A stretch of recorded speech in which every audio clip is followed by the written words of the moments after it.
Hello friends, কেমন আছো সবাই? আশা করছি সবাই খুব ভালো আছো, আর আমিও খুবই ভালো আছি। আর আজকে আমি যাচ্ছি ঠাকুরনগর মহামেলা, বারণী মেলা। আর এখানে আমি প্রথমেই পুকুর পাড়ে চলে গেছিলাম, আমাদের ফ্যামিলির লোক আসছিল পরে, তা আমরা প্রথমেই পৌঁছে গেছি। তারপরে আমরা গেলাম নাগরদোলনা টোলনা, ওই ডিস্কোর ওখানটা, মানে ওখানে অনেক কিছু এসেছিল, অনেক কিছু।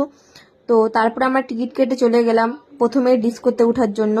তা প্রথমে আমরা 4 জন গেছিলাম, তা ওরা এখনো এসে পায়নি। এখানে আমি আর রুষা কিছু একটা বলা বলি করছিলাম।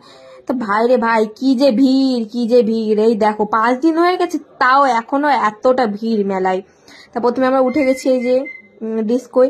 এখানে আমরা এই পুতুলটাকে দেখে বলছিলাম, যা কেউ নমস্কার দিক না দিক, এই পুতুলটা তো সবাইকে নমস্কার দিচ্ছে, আর আমাদের ভাই দিচ্ছে, আমার একটু ভালোই লাগছিল। তারপর আমরা সোজা উঠে গেছি নাগরদোলনায়। আর উপর থেকে ঠাকুর বাড়ি এত সুন্দর লাগছে, এত সুন্দর লাগছে, কি আর বলবো। আর প্রথমে আমি নাগরদোলনাটা এত ভয় লাগছিল, চেঁচামেচি করছিলাম, তারপর ঠিকঠাকই লাগছিল। ওখানে রূপসাকে আমি জিজ্ঞেস করছিলাম যে তোর কেমন লাগলো। আর দেখো ভাই, ফ্যামিলির সাথে গেছি, মজা তো করবো না, এটা হতে পারে? মেলার মাঝখানে আমরা নাচ শুরু করে দিয়েছি, এটা কোনো কথা?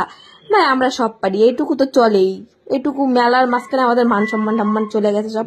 আর এখানে আমরা সব টিম মিলে এখানে হরিবোল হরিবোল বলছিলাম ওই সামনে বসে। তখন দরজা ফরজা সব বন্ধ হয়ে গেছিল। তো এখানে আমাদের পাপান ব্যাট বল কিনেছিল, সেটা এখন পুকুর পাড়ে বসে খেলছিলাম সবাই মিলে। তো আজকের মিনি ব্লগটা এই পর্যন্তই। Thank you, by.